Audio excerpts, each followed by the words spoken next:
ನೀವು SSLC ಓದ್ತಿದ್ದಾಗ ಕನ್ನಡದಲ್ಲಿ ತುಂಬಾ ಒಳ್ಳೆ ಮಾರ್ಕ್ಸ್ ತಗೊಂಡ್ರಿ ಅಂತ ಕೇಳ್ಪಟ್ವಿ. ಅಂಡ್ ದೆನ್ SSLC ಮುಗಿದ ಮೇಲೆ ಏನಾಗಬೇಕು ಅಂತ ಆಸೆ ಪಡ್ತಿದ್ದೆ ನೀವು? ಇಂಜಿನಿಯರ್ ಆಗಬೇಕು, ಡಾಕ್ಟರ್ ಆಗಬೇಕು, ಈ ತರ ಮಾಡಬೇಕು, ಏನಾದ್ರು ಕನಸುಗಳು ಇತ್ತಾ ನಿಮ್ಮಲ್ಲಿ? ಓದ್ಬೇಕು ಅಂತಾನೆ ತುಂಬಾ ಆಸೆ ಇದ್ದಿತ್ತು. ಬಟ್ SSLC ಬರೋಷ್ಟ್ರಲ್ಲಿ ಅರ್ಧ ಹೋಗ್ಬಿಟ್ಟಿತ್ತು. ಹೋದ್ಮೇಲೆ ಇಂಟ್ರೆಸ್ಟ್ ಹೋಗ್ಬಿಟ್ಟಿತ್ತು. ಯಾಕಂದ್ರೆ ಡೈಲಿ ಪ್ರಾಬ್ಲಮ್, ಓದಕ್ ಆಗಲ್ಲ, ಓದಕ್ ಟೈಮು ಇಲ್ಲ. ಬೆಳಗ್ಗೆ 6 ಗಂಟೆಗೆ ಎದ್ರೆ ಹಸುಗೋಗಿ ಹುಲ್ ಕಿತ್ಕೊಂಡ್ ಬರ್ಬೇಕು. ಅದ್ ಕಿತ್ಕೊಂಡ್ ಬಂದ್ ಮತ್ತೆ ಹಾಕ್ಬಿಟ್ಟು ಮತ್ತೆ ಸ್ಕೂಲ್ಗೆ ಹೋಗ್ಬೇಕು. ಸ್ಕೂಲಿಂದ ಮತ್ತೆ ವಾಪಸ್ ಬಂದ್ರೆ ಅದು ಎಲ್ಲೋ ಒಂದ್ ಅರ್ಧ ಗಂಟೆ. ನಮ್ಮೂರಲ್ಲಿ ಒಂದಷ್ಟು ಜನ ಫ್ರೆಂಡ್ಸ್ ಇದ್ರಲ್ಲ, ಎಲ್ಲ ಓದ್ಕೊಳ್ಳೋಣ ಅಂತ ನಮ್ಮನೆಗೆ ಬನ್ರಿ, ನಮ್ಮನೇಲಿ ಎಲ್ಲ ಕೂತ್ಕೊಂಡು ಒಟ್ಟಿಗೆ ಓದ್ಕೊಳ್ಳೋಣ ಅಂತ.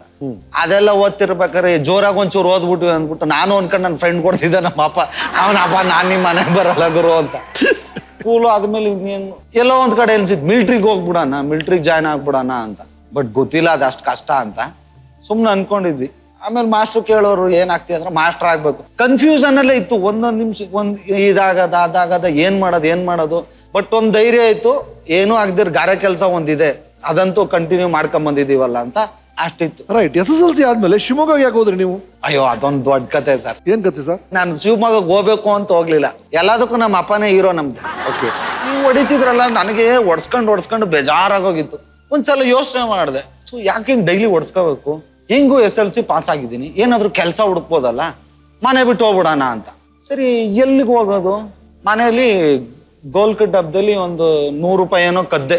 ನಮ್ಮಮ್ಮ ಒಂಚೂರು ಏನಾಕ ಸೇವ್ ಮಾಡ್ತಿದ್ರಲ್ಲ, ಅದನ್ನ ಒಂದ್ ಚಾಕು ತಗೊಂಡು ಹಿಂಗ್ ಸ್ವಲ್ಪ ಹಿಂಗ ಅಗ್ಲ ಮಾಡಿ 100 ರೂಪಾಯಿ ಎತ್ಕೊಂಡು ಬಸ್ ಹತ್ತು ಹೋಗ್ಬಿಟ್ಟು ಎಲ್ಲಿಗೆ ಹೋಗೋದು? ಅಲ್ಲಿಂದ ನಾನು ಮೈಸೂರ್ಗೆ ಬಂದಿಲ್ಲ. ನಾನು ಅದೇ ಫಸ್ಟ್ ಸಿಟಿಗೆ ಬಂದಿದ್ದು. ಅಲ್ಲಿಂದ ಸಬರ್ ಬಸ್ ಸ್ಟಾಪು, ಅಲ್ಲಿ ಬೆಂಗಳೂರು ಅಲ್ಲಿ ಅಂದ್ರು. ಅಲ್ಲಿ ಕೇಳ್ಕೊಂಡು ಹೋದೆ. ಹೋಗ್ತಾ ಕತ್ಲೆ ಆಗಕ್ ಶುರು ಆಯ್ತು. ಬಸ್ ಚಾರ್ಜ್ 45 ರೂಪಾಯಿನೋ 50 ರೂಪಾಯಿನೋ ಇತ್ತು ಆಗ. ನಾನು ಬರ್ತಾ ಕತ್ಲೆ ಆಗ್ಬಿಡ್ತಲ್ಲ ಗುರು, ಎಲ್ಲಿ ಉಳ್ಕೊಳ್ಳೋದು? ಯಾರ ಪೊಲೀಸ್ ಕೈಲಿ ಹೊಡ್ಸ್ಕೊಳ್ಳೋದು, ನಮ್ಮ ಅಪ್ಪನೇ ಹೊಡಿಲಿ ಪರವಾಗಿಲ್ಲ, ವಾಪಸ್ ಹೋಗ್ಬಿಡೋಣ ಅನ್ಕೊಂಡು ಇಲ್ಲಿಂದ ಒಂದ್ 5 ರೂಪಾಯಿ, ನಮ್ಮೂರಿಂದ ಇಲ್ಲಿಂದ ಒಂದ್ 45. ಮಧ್ಯಲ್ಲೆಲ್ಲ ನಿಲ್ಸಾಕ ಬಿಸ್ಕೆಟ್ ತಗೊಂಡು ತಿನ್ಕೊಂಡ್ಬಿಟ್ಟಿದ್ದೆ. ವಾಪಸ್ ಹೋಗಕ್ 45 ರೂಪಾಯಿ ಬೇಕು, ಅಷ್ಟಿಲ್ಲ. 30-35 ರೂಪಾಯಿನ ಅಷ್ಟು ಉಳಿದಿತ್ತು. ಬಸ್ ಚಾರ್ಜ್ ಇಲ್ವಲ್ಲ, ದುಡ್ಡು ವಾಪಸ್ ಹೆಂಗ ಹೋಗೋದು ಅಂತ. ಸರಿ, ಟ್ರೈನ್ಗೆ ಹೋದ್ರೆ ಕಮ್ಮಿ ಇರ್ಬೋದು ಅಂದ್ಬಿಟ್ಟು ರೈಲ್ವೆ ಸ್ಟೇಷನ್ಗೆ ಬಂದೆ. ಟಿಕೆಟ್ ತಗೊಂಡೆ, ನೈಟ್ ಟ್ರೈನ್ 24 ರೂಪಾಯಿ ಆಗ. ಫಸ್ಟ್ ಟೈಮ್ ನಾನು ರೈಲ್ವೆ ಸ್ಟೇಷನ್ ನೋಡಿದ್ದು, ಗಾಬರಿ ಆಗೋದೆ. ಅಷ್ಟೊಂದು ಟ್ರೈನ್ಗಳಿದೆ, ಯಾವ್ದಿದ್ ಮೈಸೂರ್ಗೆ ಗುರು, ಹೆಂಗ್ ಹೋಗೋದು ಅಂತ. ಅಲ್ಲಿ ಯಾರನ್ನ ಕೇಳ್ದೆ, ಅಣ್ಣ ಮೈಸೂರು ಎಲ್ಲಿ ಅಂತ. ಪ್ಲಾಟ್ಫಾರ್ಮ್ 6ಕ್ಕೆ ಹೋಗ್ರಿ ಅಂದ್ರು. ಎಷ್ಟೊತ್ತಿಗೆ ಅಂದೆ, 11:15 ಬರುತ್ತೆ ಅಂದ್ರು. 10:15 ಒಂದು ಟ್ರೈನ್ ಬಂತು ಸರ್. ನಾನ್ ದರಿದ್ರ ಅಂದ್ರೆ ಯಾರನ್ನಾರು ಕೇಳಿದ್ರೆ ಆಗೋದೇನೋ. ನಾನು ಎಲ್ಲಾನು ಕಂಪೇರ್ ಮಾಡ್ಕೊಂತ ಇದ್ದೀನಿ. ನಮ್ಮ 3 ಬಸ್ಸು 9 ಗಂಟೆ, ಒಂದಿನ 8 ಗಂಟೆಗೆ ಬರೋದು, ಒಂದಿನ 10:15 ಬರೋದು. ಇವನೇನೋ 1 ಅವರ್ ಬೇಗ ಬಂದವನೇ ಟ್ರೈನು ಅಂತ ಹತ್ಬಿಟ್ಟೆ. ಹೋಗ್ತಾ ಇದೆ, ಹೋಯ್ತು. ಅವ್ನು ಯಾರ ಪಕ್ಕದಲ್ಲಿ ಇದ್ದವನು ಕೇಳ್ದ, ಯಾವ ಊರು ಅಂದ. ಮೈಸೂರು ಅಂದ. ಈ ಕಡೆಗೆ ಅಂದ, ಮೈಸೂರ್ಗೆ ಅಂದ. ಶಿವಮೊಗ್ಗ ಅಂತ. ನಾನು ಮೈಸೂರು ಟ್ರೈನ್ ಇದು, ಮೈಸೂರ್ಗೆ ಹೋಯ್ತಿರೋದು ಅಂದ. ಲೇ ಯಾವನೇ ನೀ, ಶಿವಮೊಗ್ಗ ಟ್ರೈನು ಇನ್ನು 10 ಕಿಲೋಮೀಟ್ರ್ ಶಿವಮೊಗ್ಗ ಸಿಗುತ್ತೆ ಅಂದ. ನಾನ್ ಗಾಬರಿ ಬಿದ್ದೋದೆ, ಏನ್ ಮಾಡೋದು ಅಂತ. ಆಗ ಕೆಲಸ ಹುಡ್ಕಣ ಅಂತ SSLC ಮಾರ್ಕ್ಸ್ ಕಾರ್ಡ್ ಎತ್ಕೊಂಡು ಹೋಗಿದ್ನಲ್ಲ, ತೆಗೆದೆ. ನೋಡಿ ಸರ್, SSLC ಪಾಸ್ ಆಗಿದ್ದೀನಿ, ಹಿಂಗ ಆಗ್ಬಿಟ್ಟಿದೆ, ಗೊತ್ತಿಲ್ಲದೆ ಬಂದ್ಬಿಟ್ಟಿದ್ದೀನಿ, ಇಲ್ಲಿಂದ ನಾನು ಹೋಗ್ಬಿಡ್ತೀನಿ, ಬಸ್ ಚಾರ್ಜ್ ಕಾಸು ಕೊಟ್ಬಿಡ್ರಿ. 70 ರೂಪಾಯಿ ಶಿವಮೊಗ್ಗ ಟು ಮೈಸೂರ್ಗೆ. ನಮ್ ಜಮೀನಲ್ಲಿ ಬಾ 4 ದಿನ ಕೆಲಸ ಮಾಡೋ ಅಂದ. ನಾವು 70 ರೂಪಾಯಿಗೆ 4 ದಿನ ಯಾರು ಮಾಡ್ತಾರೆ? ನಮ್ಗಾಗ್ಲೇ 45 ರೂಪಾಯಿ ತಗೋತಾ ಇದ್ದೆ ನಾನು ಬರಲ್ಲ ಅಂತ ಮತ್ತಿರ್ಗ ಅಲ್ಲಿ ಇಳಿದ್ಬಿಟ್ಟು ಬೆಂಗಳೂರಿಗೆ ಟ್ರೈನ್, ಮೈಸೂರಿಗೆ ಅಂದ್ರೆ ಹೇಳ್ಬಿಟ್ಟಿರೋರೇನೋ. ನಾನ್ ಮತ್ತೆ ಹಿಂಗೆ ಹೋಗ್ಬೇಕೇನೋ ಅಂದ್ಬಿಟ್ಟು ಬೆಂಗಳೂರಿಗೆ ಟ್ರೈನ್ ಎಷ್ಟೊತ್ತಿಗೆ ಅಂದೆ. ಅಲ್ಲಿ ಬೆಳಗಿನ ಜಾವ 6 ಗಂಟೆಗೆ ಒಂದು ರೆಡಿ ಇತ್ತು. ಮತ್ತೆ ಆ ಕಡೆಯಿಂದ ಬೆಂಗಳೂರಿಗೆ ಬಂದೆ. ಬೆಂಗಳೂರಿಗೆ ಬಂದು ಕೂತಿದ್ದೆ, ಏನ್ ಮಾಡೋದ್ ಗುರು ಪ್ಲಾಟ್ಫಾರ್ಮ್ ಅಲ್ಲಿ ಅಂತ. ಅಲ್ಲಿ 2 ವೀಲರ್ಗಳನ್ನ ಪ್ಯಾಕ್ ಮಾಡಿ ಒಂದೊಂದು ನಿಲ್ಸಿರ್ತಾರ ನೋಡ್ರಿ, ಅದನ್ನೆಲ್ಲ ಒಂದು ಕಡೆ ತಳ್ಳಬೇಕು. ಅಲ್ಲಿ ಯಾರ ಪೊಲೀಸ್ ಅವ್ರು ಮೂಟವರು ಅಂದ್ಬಿಟ್ಟು, ಬಾ ತಳ್ಳು, ಟೀ ಕುಡಿಯೋ ಕಾಸು ಕೊಡ್ತೀನಿ ಅಂದ್ರು. ಕಾಸು ಕೊಡ್ತಾರಲ್ಲ ಅಂದ್ಬಿಟ್ಟು 1-2 ಗಾಡಿ ತಳ್ದೆ. ಅಲ್ಲೊಬ್ಬ ಮೂಟವರನ್ ಪರಿಚಯ ಆದ. ಯಾವ ಕಾಸು ಕೊಡಲ್ಲ, ತಳ್ಬೇಡ ಅಂತ. ನಾನ್ ಮತ್ತೆ ಅವ್ನಿಗೆ ಮಾರ್ಕ್ಸ್ ಕಾರ್ಡು, ಇಲ್ಲಿ ನೋಡು ಪಾಸ್ ಆಗಿದ್ದೀನಿ, ಮನೆ ಬಿಟ್ಟು ಬಂದ್ಬಿಟ್ಟಿದ್ದೀನಿ, ಹಿಂಗಾಯ್ತು ಅಂತ. ಸರಿ, ಅವನೊಂದು ಇಲ್ಲಿ ಎಕ್ಸ್ಪ್ರೆಸ್ ಅಲ್ಲಿ ನಿಂತಿದೆ, ಅಲ್ಲಿ ಹೋಗಿ ಮಧ್ಯದಲ್ಲಿ ಕೂತ್ಕೊಂಡ್ಬಿಡು, ಯಾವ ಚೆಕಿಂಗು ಬರಲ್ಲ, ಹೋಗ್ಬಿಡು ಮೈಸೂರಿಗೆ ಅಂತ. ಸರಿ ಅಂದ್ಬಿಟ್ಟು ಆ ಗಾಡಿ ಅಲ್ಲೇ ನಿಲ್ಸ್ಬಿಟ್ಟು ಹೋಗೋದ್ ಕೂತ್ಕೊಂಡು ಹಿಂಗ 1 5 ಕಿಲೋಮೀಟರ್ ಆಗಿಲ್ಲ, ಬಂದ್ರು ಟಿಕೆಟ್ ಅಂತ. ಟಿಕೆಟ್ ಕೊಡು ಅಂದ್ರು. ಕೊಟ್ಟೆ. ನೆನ್ನೆ ತಗೊಂಡಿದ್ನಲ್ಲ 24 ರೂಪಾಯಿದು, ನೆನ್ನೆದಲ್ಲಪ್ಪ ಇವತ್ತಿನ ಕೊಡು. ಸರ್ ನೆನ್ನೆ ಹೋಗಿಲ್ಲ ಸರ್, ಇವತ್ತು ಹೋಗ್ತಾ ಇದ್ದೀನಿ. ಸರಿ, ಎಕ್ಸ್ಪ್ರೆಸ್ ಕೊಡು. ಇಲ್ಲ ಸರ್, ಬಾ ಸ್ಟೇಷನ್ ಬರ್ಲಿ, ಹಿಂಗ್ ಮಾಡ್ತೀನಿ ಅಂದ್ಬಿಟ್ಟು ಕೂರ್ಸಿದ್ರು. ಜೇಬೆಲ್ಲ ಹುಡುಕಿದ್ರು, ಕಾಸಿದ್ರೆ ಟಿಕೆಟ್ ತಗತ್ತಿದ್ದಲ್ವ, ಕೂರ್ಸಿದ್ರು. ಅಲ್ಲಿ ಯಾರು ಚನ್ನಪಟ್ಟಣ, ಅಲ್ಲಿ ಅವ್ರು ಊಟ ಮಾಡ್ತಾ ಇದ್ರು. ಊಟ ಮಾಡ್ತೀಯ ಅಂದ್ರು. ಹಿಂಗೆ ಅಲ್ಲಿ ಬೇಡ, ಸರಿ ಬಾಳೆಹಣ್ಣು ತಿನ್ನು ಕೊಟ್ರು.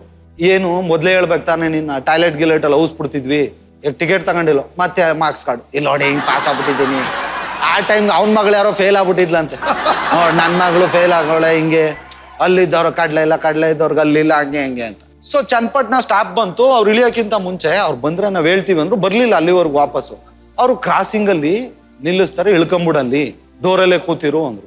ನಾನ್ ಕ್ರಾಸಿಂಗ್ ಅಂದ್ರೆ ಎಲ್ಲಿ ಅದೇನು ಅಂತ ಗೊತ್ತಿಲ್ಲ ನನಗೆ. ಕ್ರಾಸಿಂಗ್ ಅಂದ್ರೆ ಏನು ಆಮೇಲೆ ಡಿಸೈಡ್ ಆದೆ, ಪೊಲೀಸವ್ರು ಕರ್ಕೊಂಡು ಹೋದ್ರೆ ಹೇಳ್ಬಿಡೋದು ಹಿಂಗೆ ಸರ್, ಮತ್ತೆ ಅವ್ರಿಗೂ ತೋರ್ಸಣ, ಅಲ್ಲೇನಾದ್ರು ಕೆಲಸ ಹುಡ್ಕೊಂಡು ಇದ್ಬಿಡ. ನಾನು ಪುಣ್ಯಕ್ಕೆ ಬರ್ಲಿಲ್ಲ, ವಾಪಸ್ ಇಳ್ಕೊಂಡು ಅಲ್ಲಿಂದ ಮೈಸೂರಿಗೆ ಬಂದೆ. ಇಷ್ಟದಲ್ಲಿ 2 ದಿನ ಆಗಿತ್ತು. ನಮ್ಮ ಮನೆಗ್ ಬಂದು ಹಿಂಗ್ ಬಸ್ಸಿನ ಕೆಳಗಿಳಿತಿದ್ದಂಗೆ ಇಳ್ಕೊಂಡು ಚಂದ ಹೊಡೆದ ನಮ್ಮ ಅಪ್ಪ. ನಾನ್ ಡಿಸೈಡ್ ಆಗೋದೆ, ಗುರು ಎಷ್ಟು ಹೊಡೆದ್ರು ಮನೆ ಬಿಟ್ಟು ಹೋಗಲ್ಲ ನಾನು. 2 ದಿನ ಅನುಭವಿಸ್ಬಿಟ್ಟು, ಊಟ ಇಲ್ಲ, ಹೊಟ್ಟೆ ಹಾಸ್ಕೊಂಡು. ರೈಟ್, ನೀವು SSLC ಮುಗಿಸಿದ್ಮೇಲೆ ನೀವು ಕಾಲೇಜ್ ಹೋಗೋದಿಲ್ಲ, ಗಾರೆ ಕೆಲಸ ಮಾಡಕ್ ಶುರು ಮಾಡ್ತೀರಿ. ಯಾಕೆ ನಿರ್ಧಾರ ತಗೊಂಡ್ರಿ? ನಮ್ಮ ಬ್ಯಾಡ್ ಟೈಮು, ನಮ್ಮ ಅಪ್ಪನ ಬ್ಯಾಡ್ ಟೈಮು ಅದು ಗೊತ್ತಿಲ್ಲ ನಮ್ಗೆ. ನಮ್ದೊಂದು ಮನೆ ಇತ್ತು, ಮನೆ ಮಾರ್ಬಿಟ್ರು. ಇಬ್ಬರಿಗೆ ಮದ್ವೆ ಆಗಿತ್ತು, ಇನ್ನಿಬ್ರು ಇದ್ರು, ಹೋಗ್ಬಿಟ್ರು. ಒಂದು ದುಡ್ಡು ಎತ್ಕೊಂಡ್ರು, 80,000 ರೂಪಾಯಿಗೆ ಏನೋ ಮನೆ ಮಾರಿದ್ರು, ಗೊತ್ತಿಲ್ಲ ಎಲ್ಲೋದ್ರು. ಮನೆ ಇಲ್ಲ. ನಮ್ಮಮ್ಮ, ಒಬ್ರು ಅಕ್ಕ, ಅವರು ಗಾರೆ ಕೆಲ್ಸಕ್ಕೆ ಹೋಗ್ತಾರೆ, ನಮ್ಮಮ್ಮ ಹೋಗ್ತಾ ಇದ್ರು, ನನ್ನ ತಂಗಿ, ನಾವು. ನಮ್ಗೆ ಎಲ್ಲೋದ್ರು, ಇರಕ್ ಮನೆ ಇಲ್ಲ, ಎಲ್ಲಿರೋದು ಗೊತ್ತಿಲ್ಲ. ಆ ಟೈಮಲ್ಲಿ ಒಬ್ರು ಮಾದೇವಣ್ಣ ಅಂತ ನಮ್ಮ ಊರಲ್ಲಿದ್ದಾರೆ, ಅವ್ರದ್ದು ಒಂದು ಮನೆಯಲ್ಲಿ ಜಾಗ ಕೊಟ್ರು, ಅವ್ರು ಅಲ್ಲಿ ಉಳ್ಕೊಳಕ್ಕೆ. ನನ್ಗೆ ಆವಾಗ ಸ್ವಲ್ಪ ಯೋಚನೆ ಮಾಡೋ ಬುದ್ಧಿ ಬಂದಿತ್ತು. ನಾನು ಇಲ್ಲಿ ಕಾಲೇಜ್ಗೆ ಹೋಗ್ಲಾ, ನಮ್ಮಮ್ಮ ಅಕ್ಕನ್ನ ಕೆಲಸ ಬಿಡಿಸ್ಲಾ? ನಾನು ಕೆಲಸ ಮಾಡಿದ್ರೆ ಮಾತ್ರ ಮನೆ ನಡೆಯಕ್ಕೆ ಸಾಧ್ಯ. ಇಲ್ಲ ಕಾಲೇಜ್ಗೆ ಹೋದ್ರೆ ಇವರೇ ಕೆಲ್ಸಕ್ಕೆ ಹೋಗ್ಬೇಕು. ನಾನು ಹೇಳ್ದೆ, ಇಲ್ಲ ನಾನು ಕಾಲೇಜ್ ಬಿಟ್ಬಿಡ್ತೀನಿ, ನೀವು ಕೆಲ್ಸಕ್ಕೆ ಹೋಗ್ಬಿಡ್ರಿ ಅಂತ. ಪಾಪ ನಮ್ಮಮ್ಮ ನಮ್ಮ ಅಕ್ಕ ಇಬ್ರು, ಇಲ್ಲ ನೀನ್ ಓದು, ನಾವು ಕೆಲಸ ಮಾಡ್ತೀವಿ, ನೀನ್ ಎಷ್ಟು ಓದ್ಬೇಕು ಅನ್ಸುತ್ತೋ. ಅವ್ರು ಎಲ್ಲ ನಮ್ಮ ಅಕ್ಕ ತಂಗಿರಿದಾರಲ್ಲ ಎಲ್ಲ ಹೇಳ್ತಾರೆ, ಇವನಿಂದ ಅದು ಇದು ಅಂತ. ದೇವ್ರಾಣೆ, ನನ್ನ ಎದುರುಗಡೆನೆ ನಮ್ಮ ಊರುಗಳಲ್ಲಿ ಕೆಲವ್ರು ಮಾತಾಡೋರು. ನಮ್ಮ ದೊಡ್ಡಕ್ಕ ಮತ್ತೆ ನನ್ನ ತಂಗಿ ಕೆಲಸ ಮಾಡಿಲ್ಲ ಅಷ್ಟೇ. ಈಗ ನಮ್ಮಮ್ಮ ರೆಗ್ಯುಲರ್ ಕೆಲ್ಸಕ್ಕೆ ಹೋಗೋರು. ಅದಾದ್ಮೇಲೆ ಇನ್ನೊಂದು ಅಕ್ಕ, ಅವ್ರು ಮೆಚೂರ್ಡ್ ಆಗೋವರೆಗೂ ಅವ್ರ ಕೆಲ್ಸಕ್ಕೆ ಹೋಗೋದು.